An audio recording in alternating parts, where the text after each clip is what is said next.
Bung Rocky bilang bahwa kami ini setiap saat disoroti dan penjara menunggu.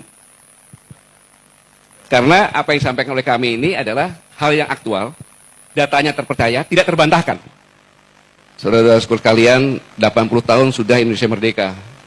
Pertanyaan yang paling mendasar, apakah kita benar-benar merdeka atau justru menjadi tawanan baru dari kekuasaan dan kekuatan modal yang menyamar sebagai demokrasi? Betapa kerusakan yang dibuat oleh Presiden Jokowi selama 10 tahun. Saya menjelaskan seperti Bang Ubedillah sampaikan, bahwa kemiskinan di Indonesia ini by design. By design. Kenapa? Karena kalau orang kelaparan, kemiskinan, mudah dikendalikan. Ini sebuah teori. Kalau orang lapar itu mudah dikendalikan. Anda ingin bukti, silakan pulang, beli ayam, ya kan, beli ayam, dikurung, 3 hari jangan kasih makan, kasih minum aja. Setelah 3 hari, cabutin bulunya satu persatu. Oke. Habis itu taruh. Anda datang, lari kan? Coba bawa beras. Datang itu ayamnya. Jadi teori inilah yang dilakukan, sehingga pada saat pemilu yang akan datang itu, mudah dikendalikan. Cukup dengan amplop-amplop itu saja. Mengendalikan, membuat orang miskin, paling gampang. Apa? Korupsi. Dengan korupsi itu sangat masif cepatnya terjadi kemiskinan. Dan itu terbukti. Kalau dihitung-hitung, selama tahun kemarin saja, sebelum pemilu, itu saya pikir ratusan triliun, atau mungkin sampai 1000 triliun bisa terjadi itu, korupsinya. Mungkin dicek datanya itu. Bagaimana Pak Antoni? Kira-kira berapa Pak Antoni? 1000 lebih. 1000 lebih. Sekaligus juga untuk bahan sandera. Untuk pejabat-pejabatnya. Nah, yang jahat lagi, ya sang jahat lagi, coba bayangkan, kalau Bapak Ibu sekalian jadi presiden, bayangkan benar, jadi presiden. Begitu jabat,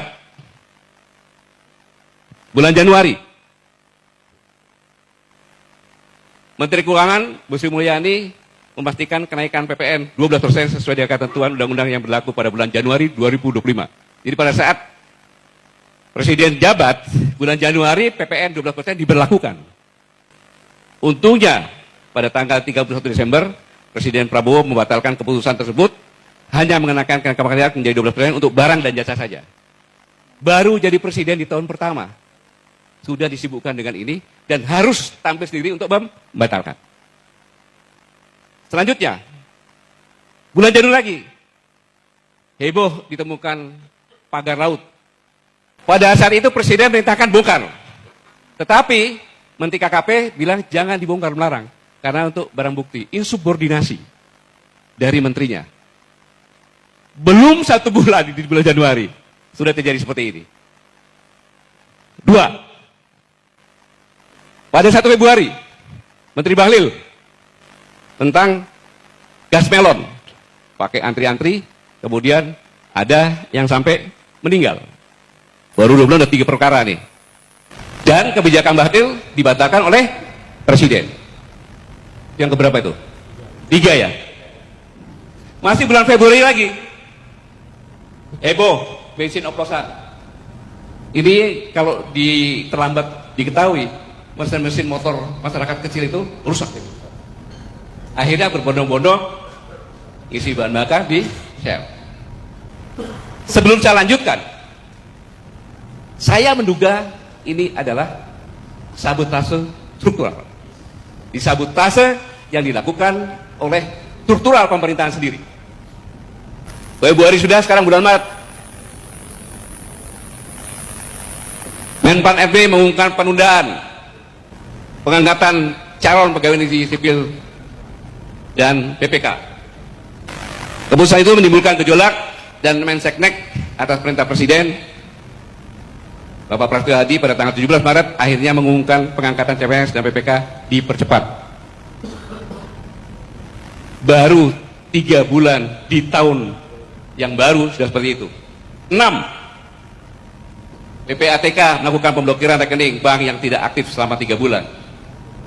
Logika berpikirnya, tidak mungkin PPATK melakukan itu. Itu kan tidak terduga. Karena PPATK adalah intelijen untuk keuangan. Dia tidak punya hak, hanya melaporkan. Harusnya sudah dipenjara ini orang ini. Presiden turun tangan lagi. 122 juta rekening diblokir. Heboh. Kalau seandainya tidak diatasi, bayangkan seandainya 122 juta ini antri di bank dan narik rekeningnya. Jatuh nggak presiden? Jatuh presiden. Ada contohnya negara seperti itu. Kemudian sudah diperintahkan untuk dibatalkan. Sudah batal? Belum. Pembangkangan lagi yang kedua. Kenapa? Bank harus orang sendiri yang membuka. Timbullah maki-makian, presiden goblok, presiden bajingan, presiden kurang ajar dari luar negeri. Karena TKB mau berangkat dia buka rekening sini. Jadi dia dikirim ke sini. Ketika mau pulang, beli tiket dari sini kan? Nggak bisa. Bayangkan, saya harus menabung 3 tahun lagi supaya saya bisa pulang. Di mana-mana maki-maki muncul. Selanjutnya, muncul pemerintah sedang merampas uang rakyat. Negara menghambat akses rakyat terhadap hak keuangannya. Tujuannya melegitimasi kepemimpinan Presiden Prabowo. Langsung ke bulan Juni, heboh tentang tambang nikel di Raja Ampat yang merupakan surga terakhir dunia. Dunia internasional juga mengutuk. Pada tanggal 10 Juni atas arahan Presiden, 4 dari 5 siup nikel di Raja Ampat dicabut oleh Menteri SDM. Padahal Menteri SDM ada di dalam 4 itu. Belum selesai itu, ada lagi gara-gara lagi. 4 pulau di Aceh oleh Menteri Dalam Negeri, ya kan? Dikasihkan ke Sumatera Utara. Udah meningkat kepada kemungkinan disintegrasi bangsa. Siapa yang jelek? Presiden lagi. Mereka ini hebat mendesain ini. Selanjutnya bulan Juli, seorang pejabat di Kopdinggi mengeluarkan wacana BA Call dibatasi hanya untuk mereka yang membeli paket internet premium. Tapi habis itu sampai sekarang belum ada kejelasannya. Ini kan menimbulkan kemarahan masyarakat bertubi-tubi. Bertubi-tubi. Kepada siapa? Ya presiden, karena pemerintah. Akhir Juli, amplop pernikahan dipajaki. Dirjen Pajak, habis itu menganulir, saya tidak melakukan itu. Bayangkan kalau Anda jadi presiden, bagaimana itu? Bisa berkonsentrasi. Kemudian akhir Juli, tanah nganggur selama 2 tahun disita negara. Belum rekening selesai, tambahin lagi tanah nganggur. Akhirnya muncul di media sosial, rekening nganggur 3 bulan diblokir, tanah nganggur selama 2 tahun disita negara. Kami nganggur bertahun-tahun, pemerintah tak peduli. Habis itu menterinya menanggapi semuanya, memangnya mbahmu bisa bikin tanah? Menterinya seperti itu. Seorang menteri bicara seperti itu. Dan akhirnya minta maaf. Keributan demi keributan itu masih terus berlanjut. Karena bulan Juli itu harus puncaknya sampai Agustus. Maka bulan Juli ada lagi. Ketika Presiden memberikan abolisi dan amnesti untuk Thomas Lembong dan Hasto, keputusan Presiden diserang. Saya tahu yang menyerang itu adalah gabungan YouTuber Nusantara. Akhirnya majulkan Prabowo. Itu tujuan mereka memang. Kemudian 8 Agustus 2025, Menteri Keuangan lempar wacana rakyat untuk ikut urunan dan partisipasi untuk gaji dosen.